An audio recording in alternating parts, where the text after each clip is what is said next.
అండి, welcome back to future stars YouTube channel. అందరూ ఎలా ఉన్నారు? బాగున్నారా? ఎవరైతే ఫస్ట్ టైం మన వీడియో చూస్తున్నారో ప్లీజ్ అండి లైక్ చేయండి, కామెంట్ చేయండి, సబ్స్క్రైబ్ చేసుకోవడం మర్చిపోమాకండి. ఈరోజు మేము బట్టు కేవ్స్కి వెళ్తున్నాము. రెడీ అయ్యే టయానికి వర్షం పడుతుంది. ఇంకా పడితే పడింది కదా అని ఆ వర్షంలోనే స్టార్ట్ అయ్యాము మేము. అపార్ట్మెంట్లో నుంచి ఇలా బయటికి రాగానే సిగ్నల్ అయితే ఉంటుంది. సిగ్నల్ దాటి ఆ బస్సు ఉన్న సైడ్ స్ట్రైట్గా వెళ్ళాలి. ఎంఆర్టీకి వెళ్ళాలంటే ఇది అడ్డుదారి అన్నమాట. అటు వెళ్తేనేమో స్ట్రైట్గా వెళ్ళొచ్చు మెయిన్ రోడ్డు మీద నుంచి. ఇది అడ్డుదారి. ఇటు నుంచి వెళ్తున్నాము, అటు నుంచి బాగా వెహికల్స్ వస్తున్నాయని. ఆ అడ్డుదారిలో నుంచి వెళ్ళగానే ఇది మెయిన్ రోడ్డు. ఇలా స్ట్రైట్ వెళ్ళాలి. మలేషియాలో పబ్లిక్ ట్రాన్స్పోర్ట్ వాడడం చాలా తక్కువ. ప్రతి ఒక్కరూ కారు కొనుక్కుంటారు మలేషియాలో. ఒక్కొక్క ఇంట్లో ఇద్దరికి కూడా కార్లు ఉంటాయి. మా వదిన వాళ్ళకి కూడా కారు ఉంది, బట్ వాళ్ళకి ఆఫీసులు ఉన్నాయని మేము ఇంకా ఎంఆర్టీకి వచ్చాము. ఇది వచ్చేసి మలేషియాలో బస్ స్టాండ్ అంట. ఇలా ఉంటాయంట బస్ స్టాండ్లు, కానీ ఎవ్వరు లేరు చూసారా. అదే సింగపూర్లో అయితే ప్రతి బస్ స్టాండ్లో చాలా మంది ఉంటారు. ఎక్కువ పబ్లిక్ ట్రాన్స్పోర్ట్నే యూజ్ చేస్తూ ఉంటారు. బస్సులు కానీ ట్రైన్స్ కానీ అసలు ఖాళీయే ఉండవు సింగపూర్లో అయితే. ఆ కనిపిస్తున్నదేనండి ఎంఆర్టీ. దాని దగ్గరికి వెళ్ళాలి. వర్షం ఆగిపోయింది, కింద మాత్రం బురదగా ఉంది. లోపలికి వెళ్ళాలి. ఇంకా మా హస్బెండ్ సింగపూర్ రాకముందు 5 years మలేషియాలోనే వర్క్ చేశాడు. 1 year నేను కూడా ఉన్నాను మలేషియాలో, కానీ ఎప్పుడు ఎంఆర్టీ అయితే ఎక్కలేదు. మా వారు వర్క్ చేశాడు కాబట్టి ఇక్కడ 5 years డైలీ ఆఫీస్కి వెళ్ళేటప్పుడు ఎంఆర్టీ నుండి వచ్చేవాడు. వెళ్ళేటప్పుడు మాత్రం మా వదిన వాళ్ళు పిక్ చేసుకునేవాళ్ళు. వచ్చేటప్పుడు తనకు లేట్ అవుతుంది కాబట్టి ఎంఆర్టీ నుంచే వచ్చేవాడు. ఇదంతా తనకు బాగానే తెలుసు. ఆల్మోస్ట్ వచ్చేసాము. ఆ కనిపిస్తున్నదే కదా, అదేనండి ఎంఆర్టీ. మనం కార్డ్ ట్యాప్ చేయాలి కాబట్టి పైకి వెళ్ళాలి. లిఫ్ట్లో నుంచి పైకి వెళ్ళాలి. సింగపూర్లో ఉంటే స్ట్రోలర్ వేసుకొని తిప్పేవాళ్ళము మా వాడిని. ఇక్కడ స్ట్రోలరు యాక్సెస్ చాలా తక్కువ ఉంటాయి, అందుకని స్ట్రోలర్స్ తెచ్చుకోలేదు. ఇంకా మోసుకొని పోవాలి. పైకి వెళ్ళాలి కాబట్టి 1 ప్రెస్ చేశాడు. కనిపిస్తుంది కదా, పైకి వచ్చేసాము. అక్కడేనండి కార్డ్ ట్యాప్ చేయాలి. కార్డులో మనీ ఎంత ఉన్నాయో చూడలేదు, అది అడగడానికి వెళ్ళాడు మా హస్బెండ్. 2 కార్డులు ఇచ్చారు మా వదిన వాళ్ళు, వాటిల్లో మనీ లేవట్టుంది. ఇంకా టికెట్లు తీసుకున్నాము. ఒక్కొక్కరికి 2.5 ringgit పడింది. అంటే మన డబ్బుల్లో ఒక 40 రూపాయలు 50 రూపాయలు పడింది. శివాన్సుకు కూడా టికెట్ ఇచ్చారు, వాడికి కూడా 2.5 ringgit పడింది. అదే సింగపూర్లో అయితే ఫ్రీగానే వస్తుంది. ఆ టికెట్ తీసుకెళ్ళి స్కాన్ చేయాలి. దాని మీద మా హస్బెండ్ స్కాన్ చేస్తున్నాడు. అదిగోండి అలా పెట్టేయాలి. అదే స్కాన్ చేసి అక్కడ ఓపెన్ అవుతాయి డోర్స్. ఇంకా అలా స్కాన్ చేసి మళ్ళీ లిఫ్ట్ ఎక్కి కిందకి వెళ్ళిపోవాలి. సింగపూర్లో అయితే శివాన్స్కి ఫ్రీగానే ఇస్తారు. పాస్పోర్ట్ చూపిస్తే అక్కడికి వెళ్తే వాళ్ళకి ఒక బస్ కార్డ్ ఇస్తారనమాట. మనం మనీ ఏం పే చేయాల్సిన అవసరం లేదు. 7 years వరకు అదే యూజ్ చేసుకోవాలి. డైలీ వాడు స్కూల్కి వెళ్తాడు కాబట్టి ఇంకా వాడికి అది యూజ్ అవుతుంది. మాకు తెలియక కొన్ని రోజుల వరకు మేము తీసుకోలేదు. ఒకరోజు బస్ ఇన్స్పెక్టర్ వచ్చి అడిగాడనమాట, అబ్బాయి కార్డు ఏది అని అడిగాడు. ఇంకా తీసుకోలేదంటే తీసుకోవాలి అని చెప్పారు. అందుకని తీసేసుకున్నాము. ఇంకా ఎక్కడికల్లా అదే యూజ్ అవుతుంది. కానీ అది పోగొట్టుకుంటే మాత్రం $12 పే చేయాల్సి వస్తుంది. $12 పే చేసి మళ్ళీ నెక్స్ట్ ఇంకొక కార్డు తీసుకోవాలి. ఎంఆర్టీకి వచ్చేసాము. జనాలు అయితే అసలు ఎవరు లేరు. చెప్పాను కదా ఇక్కడ పబ్లిక్ ట్రాన్స్పోర్ట్ తక్కువ యూజ్ చేస్తారు అని. పెట్రోల్ తక్కువగా ఉంటుంది కాబట్టి పబ్లిక్ ట్రాన్స్పోర్ట్ తక్కువగా యూజ్ చేస్తారు. ట్యాక్స్ కూడా తక్కువ ఉంటుంది కాబట్టి అందరూ వాటికే ప్రిఫరెన్స్ ఎక్కువ ఇస్తారు, పబ్లిక్ ట్రాన్స్పోర్ట్కి తక్కువ ఇస్తారు. మనం కనిపిస్తుంది కదా 4 స్టాప్స్ వెళ్ళాలి బట్టు కేవ్స్కి. మనం ఉన్న దగ్గర నుంచి 4 స్టాప్స్. మనం కేఎల్లో ఉన్నాము. ఇప్పుడు బట్టు కేవ్స్కి వెళ్ళాలంటే మధ్యలో 4 స్టాపులు ఉన్నాయి. అదే సింగపూర్లో ఉంటే పబ్లిక్ ట్రాన్స్పోర్ట్ మాత్రం అస్సలు ఖాళీ ఉండదు. అండ్ సింగపూర్కి మలేషియాకి తేడా ఉంది చాలా. డెవలప్మెంట్లో కనిపిస్తుంది కదా సింగపూర్లో ఎంత బాగా బిల్డింగ్లు అవన్నీ, ఎంత బాగా ఎంఆర్టీలు. ప్రతి ఎంఆర్టీలో మాత్రం ఒక మాల్ లాగా కడతారు. ఇక్కడ అదేం లేదు. అక్కడ కనిపిస్తున్నాయి కదా బిల్డింగ్స్. ఈ ఎంఆర్టీ వెనకాల కనిపిస్తున్నాయి కదా బిల్డింగ్స్. అక్కడి నుంచి ఇక్కడికి నడుచుకుంటూ వచ్చాము. వాటిల్లోనే ఉండేది మేము. ఇక్కడ ట్రావెలర్స్ తక్కువ ఉన్నారు కాబట్టి ఎంఆర్టీ రావడానికి కూడా కొంచెం టైం ఎక్కువే తీసుకుంటుంది. ట్రైన్ వచ్చేసింది. ఎంతసేపు ఆగుతుందో మాత్రం తెలీదు. వీటిలో ఏంటంటే స్పెషల్గా లేడీస్కి సపరేట్ బోగీస్ ఉన్నాయంట. అదే చెప్తున్నాడు మా హస్బెండ్. ఇక్కడ మలేషియాలో ఎంఆర్టీ అనరంట, కేటీఎం అంటారంట. సో ఇంకా మేము కేటీఎంలోకి ఎక్కేస్తున్నాము. ఇది ఓన్లీ లేడీస్తేనంట, అందుకని కొంచెం ముందుకెళ్ళి ఫాస్ట్గా ఎక్కేస్తున్నాము. సింగపూర్లో ట్రైన్స్కి ఇక్కడ ట్రైన్స్కి కొంచెం డిఫరెంట్ కూడా ఉన్నాయి. ఇక్కడ సీట్లు చూసారా పక్కనే ఇచ్చారు. అక్కడ కాకపోతే అడ్డంగా వేస్తారనమాట, మధ్యలో నిలబడడానికి గ్యాప్ ఎక్కువ ఉంటుందని. ఇక్కడైతే పక్కనే ఇచ్చి కొంచెం గ్యాప్లు ఏం లేవు. బయట వ్యూ చూడండి. ఇది ఎంఆర్టీ నుంచి బయటికి రాగానే అనమాట ఇలా ఉంటుంది. ఇంకోటి ఏంటంటే కొన్ని బోగీలు అయితే ఓన్లీ లేడీస్కి మాత్రమే ఉన్నవి.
నెక్స్ట్ వచ్చే స్టాప్లోనే దిగాలండి.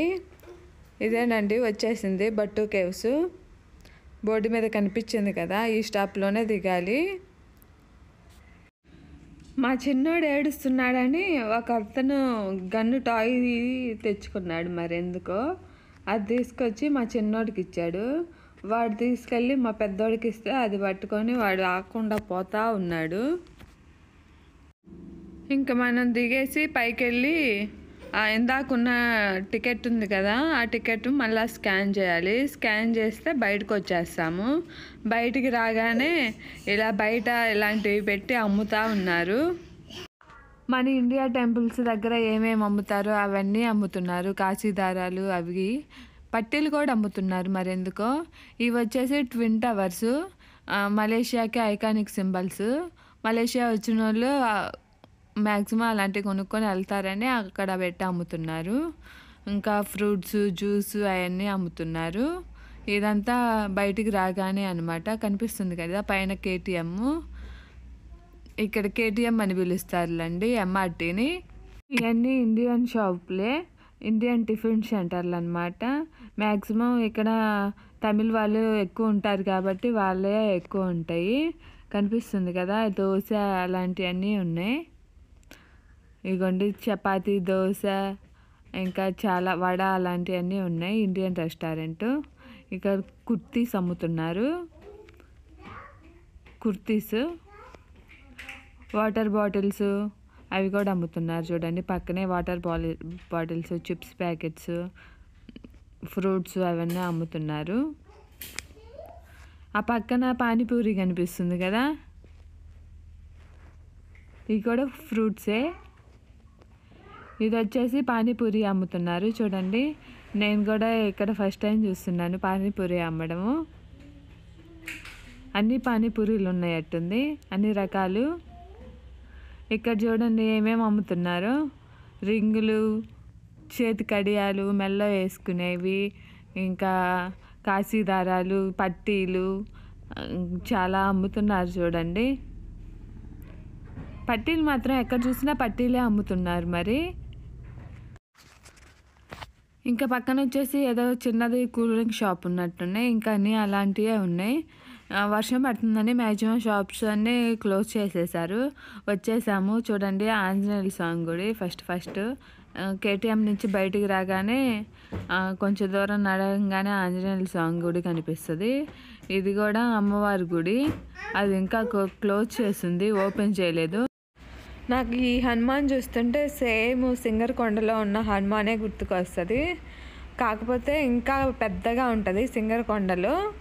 మా వాడు మంకీస్ చూసి భయపడి అతుక్కుంటున్నాడు. వాడు కోతినే కాదు, ఏదైనా పక్షిని కానీ కుక్కలను కానీ అలాంటివి చూస్తే బాగా యాంగ్జైటీగా ఫీల్ అవుతున్నాడు. ఎందుకంటే ఇంట్లో అంటే నేను, మా హస్బెండ్, మా పెద్ద కొడుకు తప్ప ఇంకెవరు ఉండం కదా. మా మొహాలు చూసి అలా బయట అలాంటివి చూసేవరకు బాగా యాంగ్జైటీగా ఫీల్ అవుతుంటాడు. ఒక్కోసారి అయితే గట్టిగా అరుస్తుంటాడు కూడా. మేము వచ్చిన టయానికి అన్ని టెంపుల్స్ క్లోజ్ చేసి ఉన్నాయి. 5కో 6కో తీస్తారు. మేము 4కి అలా వచ్చాము.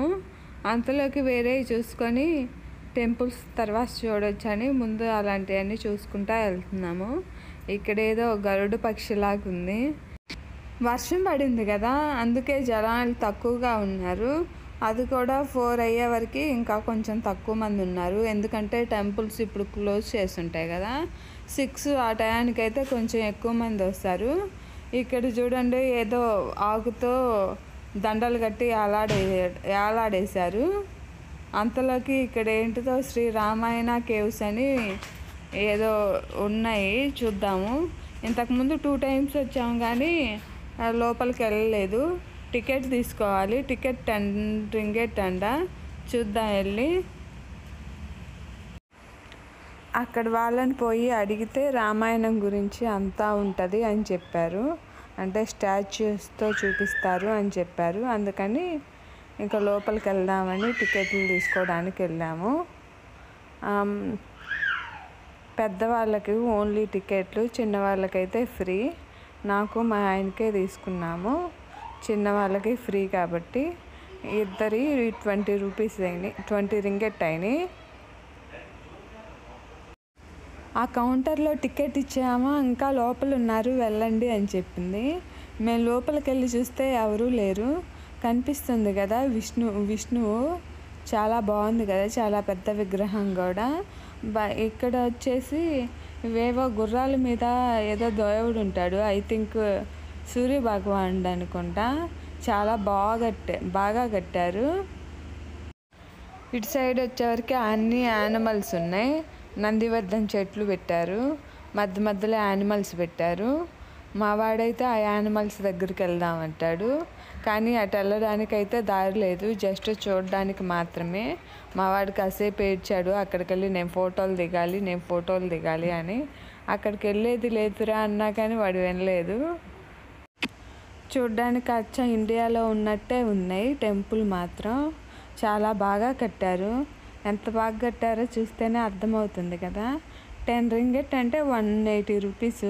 మన దగ్గర కూడా ఇంత బాగుండదేమో, ఇంకా ఎక్కువ రేటు ఉంటుంది ఇలాంటివి చూడడానికి. చాలా బాగా ఉంది కదా, రీజనబుల్ ప్రైస్లోనే ఇచ్చారు. విడప్పుడైతే బాగా ఎండగా ఉంటుంది కదా, మేము వెళ్ళే టయానికి వర్షం పడుతూ ఉంది. ఇంకా ఇక్కడికి వచ్చాక వర్షం ఆగిపోయింది. చాలా చల్లగా, కూల్గా, ప్రశాంతంగా చూసి వచ్చాము. ఎంత ప్రశాంతంగా చూసి వచ్చామంటే చాలా చల్లగా ఉంది. పిల్లలు కూడా బాగా ఎంజాయ్ చేశారు. మా వాడైతే నేనైతే ఇలాంటివి ఎప్పుడు చూడలేదు మా, చాలా బాగుంది మా అంటున్నాడు. వాడి మొహం చూస్తేనే అర్థమవుతుంది కదా ఎంత బాగా ఎంజాయ్ చేశాడు అనేది. చూడండి వాడు ఎంత థ్రిల్లింగ్గా ఫీల్ అవుతాడు. వాడి దగ్గర ఉన్న గన్ను పెట్టుకొని అక్కడ లోపల కొంచెం గుహలుగా ఉంటే వాటి లోపలికి వెళ్ళి పోలీస్ సెర్చ్ చేసినట్టు గన్ను పట్టుకొని సెర్చ్ చేస్తున్నాడు. చూడండి వాడు ఎలా సెర్చ్ చేస్తాడు. అక్కడ గుహ కనిపిస్తుంది కదా, దాని లోపలికి వెళ్ళి అది చూడండి ఎంత బాగా ఎంజాయ్ చేస్తున్నాడు. లోపలికైతే వచ్చేసాము. ఇంకా ఇక్కడ అన్నీ రామాయణానికి సంబంధించినవి మొత్తం పెట్టేశారు. బాగా చూపించారు. అన్ని స్టాచ్యూస్ రూపంలో అన్నీ పెట్టారు. సీతమ్మ పుట్టిన దగ్గర నుంచి మొత్తం బాగా చూపించారు. అండ్ ఇంకోటి ఏంటంటే లోపల వచ్చినప్పుడు కూర్చోడానికి జనాలు సిట్టింగ్ కుర్చీలు కూడా పెట్టారు. అన్నీ బాగున్నాయి. ఈ వాల్మీకి చెట్టు కింద కూర్చొని రామాయణం రాస్తాడు కదా, అది కూడా చూపించాడు. ఇక్కడ దశరథ మహారాజు ఏదో యాగం చేస్తున్నాడు, ఆ స్టాచ్యూ అన్నమాట. చాలా బాగా కట్టారు. నెక్స్ట్ వచ్చేసి దశరథ మహారాజుకి పిల్లలు పుట్టాక బారసాలదనమాట. ఉయ్యాలలో చూడండి ఎంత బాగా కట్టారో, ఉయ్యాలలో పెట్టి ఊపుతున్నట్టు చూపించారు. ఇంకా ప్రతిదీ చాలా బాగా ఎక్స్ప్లెయిన్ చేసి చాలా బాగా కట్టారు. అచ్చం ఇండియాలో కట్టినట్టు కట్టారనమాట. చూసారా, వాళ్ళు చదువు నేర్చుకునేది, మళ్ళా రాక్షసుల్ని ఏదో యాగం జరుగుతుంటే రాక్షసుల్ని చంపేసేది. భద్రాచలం వెళ్ళాను నేను ఒకసారి, అక్కడ కూడా ఇంత బాగా చూపించలేదు. భద్రాచలంలో పర్ణశాల ఉంటుంది కదా, ఆ పర్ణశాలలో కూడా ఎంత బాగా చూపించలేదు, అంత బాగా ఎక్స్ప్లెయిన్ చేశారు. ఇక్కడ మాత్రం చాలా బాగుంది. 10 రింగెట్ అంటే చాలా రీజనబుల్. ఈ స్టాచ్యూ వచ్చేసి రాముడు కాలు తగలగానే రాయి ఆహల్లిగా మారిందంటారు కదా, ఆ స్టాచ్యూ అన్నమాట. ఇలా అన్నీ రామాయణం రూపంలో ఇలా స్టాచ్యూస్ పెట్టి ఎక్స్ప్లెయిన్ చేశారు. ఇది వచ్చేసి పైనుంచి సీతమ్మ వారు రాముల వారిని చూస్తుంది. అక్కడ ఏంటంటే శివధనుసుని ఎత్తడానికి రాముల వారు చాలా మంది వస్తారు కదా, అప్పుడు ఇదన్నమాట శివధనుసు ఎత్తినప్పుడు రాముల వారిది అది. ఇంకా సీతమ్మ వారు ఆయన శివధనుసు ఎత్తంగానే సీతమ్మ వారు మెల్లో చేతిలో దండ పెట్టుకొని వస్తుంది. ఇది వచ్చేసి నెక్స్ట్ ఇంకా అరణ్యవాసం వెళ్ళడము. ఇదిగోండి అరణ్యవాసం వెళ్ళడానికి బోట్లో కూర్చొని వెళ్తున్నారు. ఇంకా తర్వాత భర్తడు చెప్పులు ఎత్తుకొని రాముడి దగ్గరికి వచ్చి ఈ పాదుకులను పెట్టుకొని రాజ్యం వెళ్తా అంటాడు కదా, అది అన్నమాట. నెక్స్ట్ వచ్చేసి ఇంకా బంగారు లేడీ. నెక్స్ట్ రావణాసురుడు భిక్షగాడి రూపంలో వచ్చి సీతమ్మ వారిని ఎత్తుకుపోతుంటే జటాయువుది అది. ఇక్కడేమో మధ్యలో ఇంకా రాముడికి పట్టాభిషేకం చేస్తున్నారు, అది పెట్టారు. ఇంకో సైడ్ ఉన్నాయి మిగతావి. పైన ఇంకా ఇటు నుంచి ఇటు పైకి వెళ్ళడానికి వేరే దారి ఉంది. ఇంకా ఇటు వెళ్తే శివుడి విగ్రహం ఉందంట పైన, అందుకని అక్కడ ఇద్దరు కూర్చున్నారు కదా, ఆ ఇద్దరు తీసుకెళ్తున్నారు పైకి. జాగ్రత్తగా రండి అని చెప్తున్నారు. ఇదేంటంటే పైకి వెళ్ళాలి, పైన చాలా పైన ఉంది శివుడు విగ్రహము. ఇంకా ఇవి వాలుగా లేవన్నమాట, పైకి ఉన్నాయి మెట్లు. ఇవి ఎక్కడానికి కూడా చాలా కష్టంగా ఉన్నాయి. మెట్లు కూడా చిన్న చిన్నగా కట్టారు. ఈ పెద్ద కొండలో ఇలా కట్టడం అంటే చాలా గ్రేట్. చూడండి, ఎటు చూసినా గుహలాగే ఉంటుంది. ఈ గృహలో ఇలా మెట్లు చెక్కడము అవి కూడా చాలా స్ట్రైట్గా ఉన్నాయి. మా పిల్లాడైతే ఏడ పడతాడో అని మాకే భయం వేసింది. పైనుంచి చూస్తే ఇలా వ్యూ కనిపిస్తుంది. చూసారా ఎంత బాగుందో, అచ్చం ఏదో గ్రాఫిక్స్ పెట్టినట్టుంది కదా. ఇలా స్ట్రైట్గా ఉంటాయి. మాకు చాలా కాళ్ళు నొప్పులు కూడా పుట్టేశాయి. మాకు కూడా చాలా భయం వేసేసింది ఎక్కడ పడతామో అని. కనీసం కాలు అంత కూడా లేదు మెట్టు వచ్చేసి. చూడండి కింద ఎంత బాగుందో. మా హస్బెండ్ చూడండి కాలు పట్టక ఒక సైడ్కి పెట్టి నడుస్తున్నాడు. కనిపిస్తుంది కదా విగ్రహము, శివుడి విగ్రహం చాలా బాగుంది. లైటింగ్స్ సూపర్ ఉన్నాయి. పైన వచ్చేసి ధ్యానం చేసుకోవడానికి స్పేస్ ఉంది. ఇంకా పీటలు వేశారు, కింద చాలా పెట్టారు. కానీ అది నేను మిస్ అయింది వీడియో. ఎవరు లేకపోతే చాలా ప్రశాంతంగా ఉంటుంది. మన మాట మనకే వినిపిస్తుంది. గుహలో కదా, మేము వెళ్ళినప్పుడు ఎవ్వరు లేరు, ఓన్లీ మేము నలుగురము అది చూపించడానికి వచ్చారు. ఇంకా కిందకి స్టార్ట్ అయ్యాము. చూసామా ఎంత చిన్నగా దిగుతున్నారు మా వాళ్ళు. మా పెద్దోడైతే పట్టుకొని దిగుతున్నాడు. అంత చిన్న మెట్లు, అంత భయంకరంగా ఉంది ఎక్కడానికి దిగడానికి. కానీ పైన మాత్రం సూపర్ ఉంది. పైనుంచి కింద చూస్తే ఇలా వ్యూ కనిపిస్తుంది. మా వాడు ఇంకా ఇక్కడి నుంచి కొంచెం బాగానే ఉంది, అందుకని స్పీడ్గా దిగేస్తున్నాడు. ఇంకా అటు కూడా ఉన్నాయి అని చూపిస్తున్నాడు లైటింగ్స్ ఉండేవారికి, కానీ అటు లేవు ఏమి. ఎవరైనా మలేషియా వస్తే మాత్రం ఇక్కడికి రండి. 10 రింగట్ ఎందుకులే ఖర్చు అనుకోకుండా. చాలా బాగుంటుంది, చాలా పీస్ఫుల్గా కూడా ఉంటుంది. చూడ్డానికైతే చాలా బాగుంటుంది.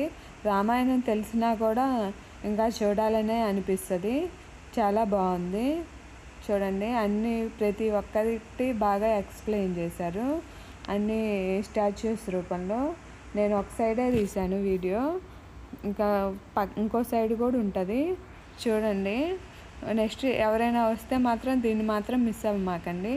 మా ఆయన 5 సంవత్సరాలు మలేషియాలో ఉన్నా ఎప్పుడూ చూడలేదంట, ఇదే first time. Thanks for watching. Please subscribe our channel.